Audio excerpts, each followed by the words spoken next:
মানে নামাজ হচ্ছে জান্নাতের চাবি। এতটুকু বলে কোন দাড়ি কমা কিচ্ছু দেয় না। নবীজি বলেছেন ওয়ামিফতাহুস সালাতি তুহুর। দেখেন পুরোটা হাদিস আমরা সময় কত বাপাই মানে এর পরেরটা কইলে ওলির কাছে যাইতে হইব। কার কাছে? কারণ পরেরটা ওলির কাম, প্রথমটা হুজুরের কাম। প্রথম টাকার কাম। তো লেখছে মিফতাহুল জান্নাতিস সালাহ, নামাজ হচ্ছে বেহেশতের চাবি। ওয়ামিফতাহুস সালাতি তুহুর, কিন্তু পবিত্রতা হচ্ছে নামাজের চাবি। পবিত্রতা হচ্ছে কিসের চাবি? নামাজের। আগে কি নামাজ হওয়া লাগবে নাকি না হওয়া লাগবে? তো নামাজ হইলে না জান্নাতি। তাহলে নামাজ জান্নাতের চাবি না। পবিত্রতা হচ্ছে নামাজের চাবি, নামাজ হচ্ছে আমার কথা। পবিত্র হচ্ছে আর নামাজ হচ্ছে আগে কি পবিত্র না আগে নামাজ? তো হুজুর কি কইতাছে? আরে কি আলম আজম হুজুরে নাকি? এটাই তো সমস্যা না। এত পবিত্র আর অপবিত্র এটা হাতে এখনো কি? এই হাদিসটি এসেছে দেখেন মিফতাহুল জান্নাতিস সালাম, মিফতাহুস সালাতি রাওয়াহু আহমদ, আহমদ শরীফের হাদিস। হাদিস বর্ণনা করেছে আন জাবের ক্বালা ক্বালা রাসূলুল্লাহ সাল্লাল্লাহু আলাইহি ওয়াসাল্লাম।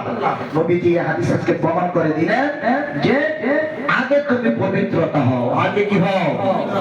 এজন্য সূরা ওয়াকিয়ার মধ্যে আল্লাহ বলেছেন লা ইয়ামাসসুহু ইল্লাল মুতাহহারুন, সাবধান অপবিত্র অবস্থায় আমার কোরআনকে তুমি স্পর্শ করতে পারবা না। অপবিত্র অবস্থায় কোরআনকে স্পর্শ করতে পারবা না। এই আয়াতের ব্যাখ্যায় এক গাদা মার্কা মৌলবী আমির হারামজাদা, এই হারামজাদা ভুল করে আর মাফ চায়, ভুল করে আর প্রতিদিন ভুল, প্রতিদিন মাফ। কোরআনে কোথাও নাই যে ওযু করে কোরআন শরীফ তত্ত্বই ভুলাই করে, বুঝে না। এটার ব্যাখ্যা আমি যদি বলি আপনারা আশ্চর্য যাবেন, কেউ না বুঝো দুই একজনে বুঝবো। এখানে লা ইয়ামাসসুহু ইল্লাল মুতাহহারুন, এটা কোরআনের কথা কইছে আল্লাহ, হয় না তো? কইছে লা ইয়ামাসসুহু ইল্লাল মুতাহহারুন, পবিত্রতা হয় স্পর্শ করো। কি স্পর্শ করছো? এখন আসে কোরআন পবিত্র, কোরআন কি পবিত্র। লাউহে মাহফুজ এর ওলিদের দেহের ভিতরে বস করে। কোথায়? তো লাউহে মাহফুজে কোরআন আছে। ওই কোরআন যদি তুমি স্পর্শ করে পড়তে চাও, দেখতে চাও, বুঝতে চাও, তাহলে তুমি পবিত্রতা অর্জন করো। সুবহানাল্লাহ। কোন কোরআন? মানব কোরআন নাকি পাতার কোরআন? কারণ মানব পাতার কোরআনের কথা বলা হয় তো বললে এরা কবে যাইবে? এটা তো পাতাটা লয়ে কি করছে? হয়ে গেছে। তো লা ইয়ামাসসুহু ইল্লাল মুতাহহারুন, যদি কোনো ব্যক্তি পবিত্র হয় তো তার মানব দেহের কোরআনকে সে স্পর্শ করতে পারবে। আর যখন সেটা স্পর্শ করবে সে নিজেই জীবিত, মানে জীবিত কোরআন হয়ে যাবে। কি হয়ে যাবে? জীবিত কোরআন। তার মুখ দিয়ে শুধু বের হবে কি? কোরআন। তার মুখ দিয়ে যাই বের হবে সব বের হবে কার বাণী? আল্লাহর বাণী। এই জন্য যারা আউলিয়া কেরাম হয়ে যায়, ওলি আল্লাহ হয়ে যায়, তাদের মুখ দিয়ে যা কিছু বের হয় এগুলা সব আল্লাহর পক্ষ থেকে কোরআন বের হয়। তারা কোরআনের বাইরে কিছু বলে না। এজন্য আগে ভিতরে কি পবিত্র, তারপরে নামাজ নাকি না অপবিত্র হিসাবে নামাজ? তাহলে পবিত্র হইয়া আমি নামাজে গেলে আর নামাজ আমার সঙ্গে কথা বলবে। কারণ নামাজে কিন্তু কথা বলে, মুমিনের সাথে কি বলে? কথা বলে। কিন্তু আমরা কোন নামাজ পড়লাম একদিনও আঙ্গ নামাজ আঙ্গ লোক কি কয় না? কথা কয় না। কথা কইছে? তাহলে মেরাজ হইল কেমনে? নামাজ যদি আমার সাথে কথা বলে তাহলে বুঝতে হইব আমার মেরাজ হয়ে গেছে। কিন্তু এই আলোচনা তো করবে না হুজুর, কারণ এই আলোচনা করলে তো হুজুরের চাকরিও থাকতো না। আরেকজন মুসল্লি যদি প্রশ্ন করে কয় হুজুর তাহলে আপনি যে পড়লেন আপনার মেরাজ হয়েছে না? তো হুজুর আপনারও হয় না, আঙ্গও হয় না, তা আমি আর আমরা তো হুজুরের চাকরি আর কি? হুজুর সামনে যেত কি হেতো দেয় না, আমিও কি। এখন মূল সমস্যা আমরা পবিত্রতা অর্জন করতে আমার আল্লাহ তাআলা যদি এই দেহের পবিত্রতার কথা বলতো তাহলে তাহলে কিন্তু যে ব্যক্তি 12 বছর গোসল করে না, আল্লাহর পাগল রাস্তায় ঘুরে ঘুরে গায়ের মধ্যে গরম পানি মেরে দেওয়া হচ্ছে, উনি আল্লাহর দিকে হাত করে তাকায় কাঁদেন, আল্লাহ আমার গায়ের মধ্যে গরম পানি মারা হচ্ছে, তুমি তার বিচার করো। আল্লাহ সাথে সাথে বিচার করে দেন। কিন্তু তিনি গোসল করে নাই, পবিত্র হয় নাই, পোশাক নাই, কিচ্ছু নাই, কিন্তু মোল্লা জীবন ভরে বদুয়া দিলে বদুয়া কাম হয় না।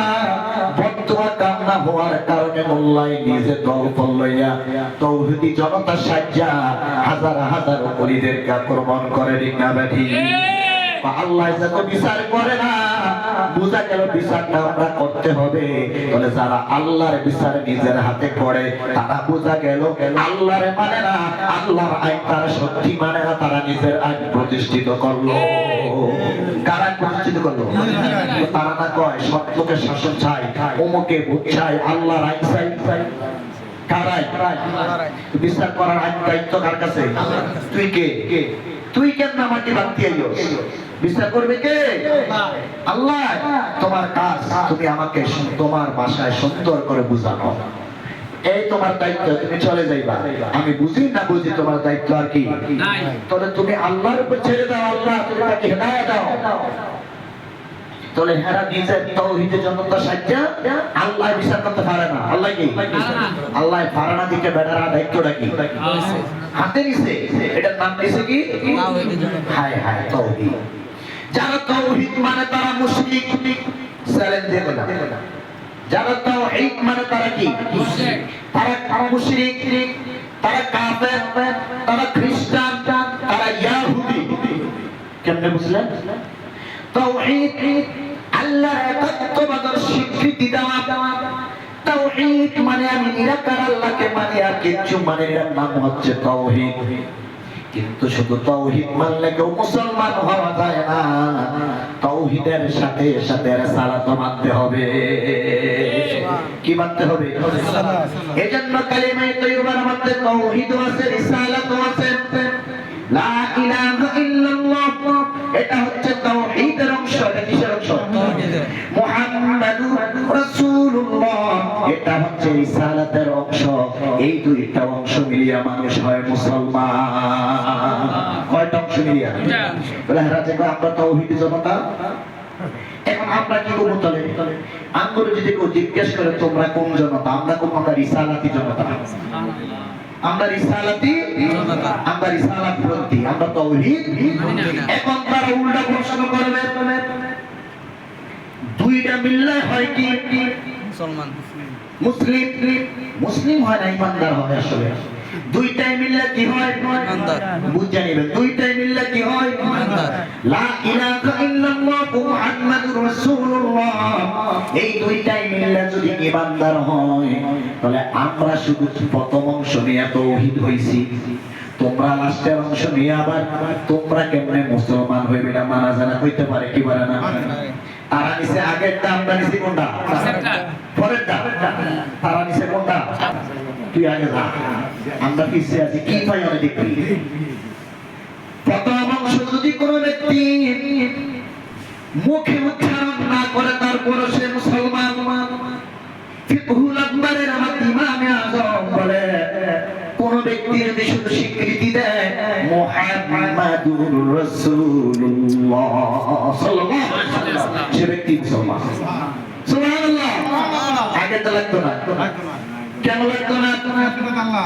সেটা তো আল্লাহ আছে। মুহাম্মদ এরপর রাসূলুল্লাহ, মুহাম্মদ কার রাসূল মাইনা লইলো। কিন্তু তোমার অংশের মধ্যে ভেজাল আছে, চুরি আছে, বাটপারি আছে, তোমার অংশের মধ্যে কৃপণতা আছে, তোমার অংশের মধ্যে শুধু আছে লা ইলাহা ইল্লাল্লাহ, নাই কোনো মাবুদ আল্লাহ ছাড়া, শেষ নবী নাই, কে নাই? কিন্তু যখন মুহাম্মাদুর রাসূলুল্লাহ বলা হবে, সাথে সাথে আল্লাহও আছে, নবীও আছে। তাহলে আমরা কি পড়ছি? রিসালাত পড়ছি, আমরা তাওহীদ পড়ছি না। তাওহীদ পড়তে হইছে হিন্দুরা, মুশরিকরা, এরা আল্লাহর ঈশ্বরকে মানে, ভগবানকে মানে, কিন্তু আমার নবীরে মানে না, নবীর অপমানই করে। এইজন্য তারা মুশরিক। তারা যেরকম আল্লাহকে মেনে মুশরিক হয়ে গেছে, তোমরা আল্লাহরে মেনে মূর্তি পূজারী হয়ে গেছে। আছে না? আগে তো রিসালাত মানতো, জীবনও গেল না হলে।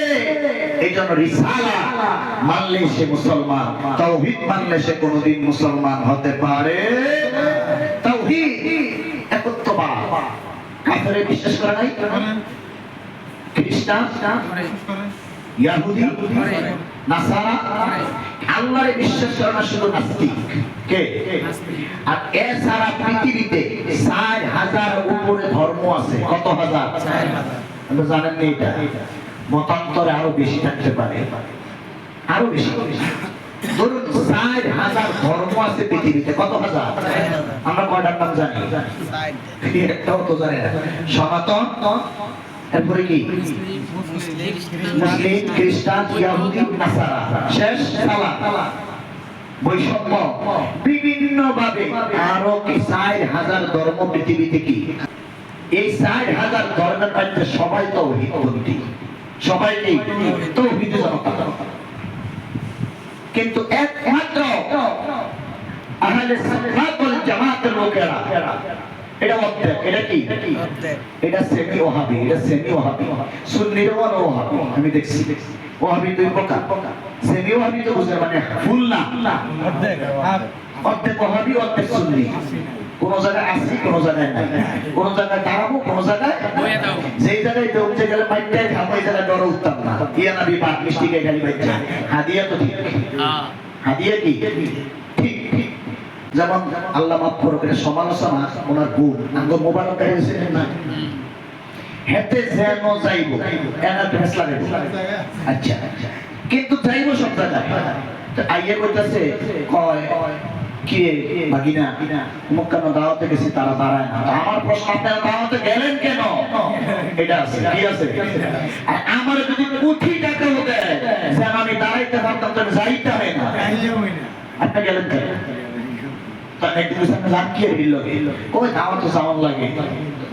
মূল কথা কোনটা? কারণ আপনি যদি না দাঁড়াইতে পারলেন কি, কারণ তারা দাঁড়াইবে না। ইয়া নবী কইতো না, আমার তো নবী আদি হয়ে থাকলে কিন্তু বেয়াদবি বাবা টিয়াওয়ালা, বেয়াদবি থেকে যাওয়া ভালো না যাওয়া ভালো? যাও কি যেতাম, তারাইতে হবে। এটা আমার ব্যক্তিগত বিষয়। আমার কি করতে হবে? আমি আমার নবীরে কোন সময় দাঁড়াইয়া দেব, কোন সময় বইয়া দেব, এটা আমার ব্যক্তিগত বিষয়। তোরে জিজ্ঞেস করা যাবে। এখন এমন প্রশ্ন, আপনার বইয়া আবার দাঁড়াইয়া, হ্যাঁ আবার বাপ্পার আছে, আপনারা কইব তোমরা খালি মিলাদের সময় ইয়া নবী দেলাত দিয়ে দাঁড়ায় যাও, তো নামাজে যখন পড়ো আসসালামু আলাইকা আইয়ুহান নবী, তখন দাঁড়াও না কেন? কইব নি? এর লেগে আমি কইছি আমার মন চাইছে আমি বইয়া দেব, আমার মন চাইছে আমি কি তোরে জিজ্ঞেস না। যদি এটা কইতে না দাঁড়াইতে হবে, তোরে কইব নামাজও দাঁড়াও। কি শয়তান, শয়তান কইব নি? এটা যেমন না করতে না বলা, এটা আমার ব্যক্তিগত বিষয়। আর নামাজে দাঁড়ানোর জন্য আমাকে হুকুম দেওয়া হয়, নামাজের একটা গন্ডি ভাঙতে দেওয়া আছে, একটা নিয়মতান্ত্রিক। এই নিয়মে এখানে পরিচালিত করতে, কিন্তু কিয়ামের মধ্যে কোনো নিয়মতান্ত্রিক নেই। দাঁড়াইবো, তোর মন চাইতে করে থাকবে। তোর যত আল্লাহ মেরুদণ্ড ক্ষয় দিছে, তোর যদি আল্লাহ মাজা দেয় না, তোর খোদার কত, তোর মেরুদণ্ডের ভিতরে কিন্তু যাইছে। আমরা কি করে? তবে এটা করতে হলে হতে হবে আগে পবিত্রতা। কি? যিনি পবিত্রতা অর্জন করতে পারবে না, তিনি দাঁড়াইলেও কাম হইতো না, হইলেও কাম হইতো না, বইলেও কাম হইতো না, আল্লাহর ডাক দিলেও কি হইতো না, কাম হইতো না। পবিত্রতা কেমনে হবে? এই পবিত্র ধরুন আমাদের কলসি তো আমরা সবাই চিনি, কলস। এই কলসের ভিতরে কতগুলা গোবর ঢুকাই দেন, গোবর বা পায়খানা, উঠে দিয়ে মুখটা বাঁধলাম বালা করে। এবার পুষ্করি নিয়ে টলতে টলতে এমন চকচক করলাম, ভিতরে কিন্তু মাল ভর্তি। এবার পবিত্র হয়ে গেল না? তাহলে পায়খানার টাঙ্কি কোথায়? পেশাবের টাঙ্কি কোথায়? আপনি যেমনি করলেন এরকম করলেন, আমার বুঝা পবিত্র হয়ে গেছেন তার, এই জন্য তো কবুল হয় না। এখন প্রশ্ন করতে পারেন, তাহলে পবিত্র কেমনে হবে? আমার নবী শিখায়া দিয়ে গিয়েছেন, আমার গৌসে পাক আব্দুল কাদের জিলানী রাদিয়াল্লাহু তাআলা শিখিয়ে দিয়েছেন। আমার গৌসে পাকের প্রসাব মুবারক পরীক্ষা করে 300 খ্রিস্টান কি মুসলমান হয়ে গেছে। জিজ্ঞেস করা হলো কেন মুসলমান হলেন? কই তিনি কেমন আজব মানুষ, তিনার পেশাব মোবারক পরীক্ষা করে দেখলাম ওই পেশাবের মধ্যে কোনো ব্যাকটেরিয়া নাই, ওই পেশাবের মধ্যে কোনো খারাপ জাতীয় কোনো খারাপ পদার্থ নাই, ওই পেশাব থেকে শুধু আল্লাহ নামের ধ্বনি আসে। ওইটাও তো পেশাব, ওইটাও কি? কারণ উনি টাঙ্কিটা বলে পরিষ্কার করে দিয়েছে। টাঙ্কি কি করছে? পবিত্র। পেশাবের টাঙ্কি, পায়খানার টাঙ্কি কি করে দিয়েছে? এই জন্য আমরা বলি নবীজির পেশাব মুবারক পবিত্র, নবীজির পায়খানা মুবারক কি ওলিদর পবিত্র। না হলে ডাক শুনবে না, জীবনে শুনবে না। কারণ পবিত্রতার সাথে পবিত্রতার বন্ধুত্ব, অপবিত্রের সাথে অপবিত্র কোন বন্ধুত্ব হবে। এজন্য আল্লাহ বলছে লা ইয়ামাসসুহু ইল্লাল মুতাহহারুন। যদি তুমি কোরআনকে স্পর্শ করতে চাও, স্পর্শ মানে কোরআন আল্লাহকে ঘষা লাগতেছে, কোরআন আর দেহ যদি এক হয়ে যায় আপনি ওলি হয়ে যাবে পবিত্র। কোরআন আর নফস, কোরআন আর দুই যদি একত্র করা যায় মানুষ কি হয়ে যাবে? তখন তার মুখ দিয়ে যা বের হবে তিনি আর বলে না, সব বলে কে? আমার ক্ষুদ্র আমিত্বকে যদি আমি আল্লাহ নামের সাগরের মধ্যে বিলীন করে দিতে পারি, আমার বলতে কিছু থাকবে না, সবই তিনি হয়ে যায়। তো তিনি যা বলে বুঝতে পারলাম না। এক ফুটলা লবণ যদি আপনার কক্সবাজার সাগরে ছেড়ে দেয়, আপনি কি কইতে হবে? এটা লবণ না পানি কইবে? কি আরে লবণের অস্তিত্ব আছে না? খুঁজা পাওয়া যাবে, কি পাওয়া যাবে? ঠিক আল্লাহ বলিয়া পবিত্র হইয়া ঈশ্বরটা ক্ষুদ্র আমিকে, আমিত্ব মানে অহংকারকে কি করে? ওই আল্লাহ সাগরের মধ্যে বিলীন করে দেয়। তখন সে আর বান্দা থাকে না, তখন বান্দার জবান আল্লাহর জবান হয়ে যায়, তখন বান্দার হাত আল্লাহর হাত হয়ে যায়, তখন বান্দার পা আল্লাহর পা। তিনার বলতে কিছু থাকে না।